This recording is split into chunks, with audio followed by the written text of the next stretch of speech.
మీరు మీ 10 సంవత్సరాలలో 2 ఎన్నికల మేనిఫెస్టోలు మొన్న మేము ఎన్నికలలో ఇచ్చిన 6 గ్యారెంటీల మీద ప్రత్యేక శాసనసభ సమావేశాలు పెట్టి చర్చించడానికి మీరు సిద్ధంగా ఉన్నారా? వీళ్ళ వ్యవహారం ఇట్లుంటే సరిగ్గా మొదటి రోజు బీఆర్ఎస్ వాళ్ళు మాట్లాడిన ప్రెస్ మీట్ కాగితాలు తీసుకొని వచ్చి బీజేపీ వాళ్ళు మాట్లాడుతున్నారు. పొల్లు ఓకుట హరీష్ రావు మాట్లాడిన తెల్లారి కిషన్ రెడ్డి మాట్లాడతాడు అదే భాష. అదే వాళ్ళిద్దరి భాషలో, భావంలో, ఆలోచన విధానంలో ఏమీ తేడా లేదు. ఇద్దరు కలిసి అక్కసెల్లగలుగుతారు కాంగ్రెస్ పార్టీ మీద.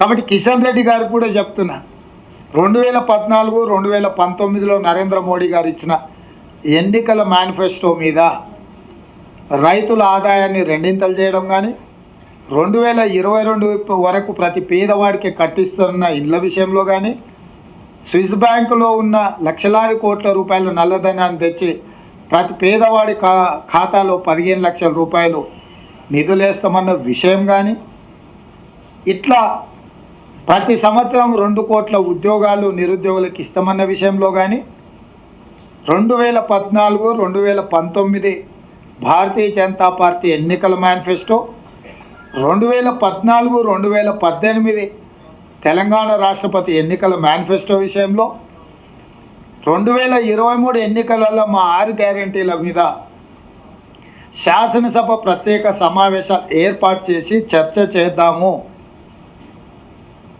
మీరు సిద్ధంగా ఉన్నారా?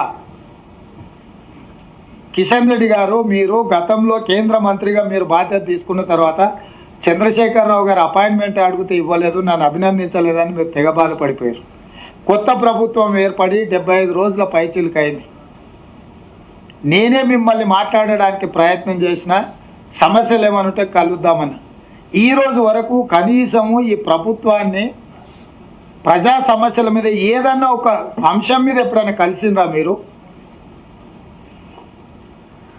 కేంద్ర ప్రభుత్వం దగ్గరికి మేము ఇన్నిసార్లు వెళ్ళి రాష్ట్రంలో ఉండే సమస్యల మీద ప్రధానమంత్రికి, హోంమంత్రికి, ఇతర శాఖల మంత్రులను కలిసి రాజకీయాలకు అతీతంగా కేంద్ర ప్రభుత్వం, రాష్ట్ర ప్రభుత్వం సహకరించుకోవాలని సమస్యల మీద నివేదికలు తీసుకెళ్ళి కేంద్ర ప్రభుత్వానికి మేము ఇచ్చినాం.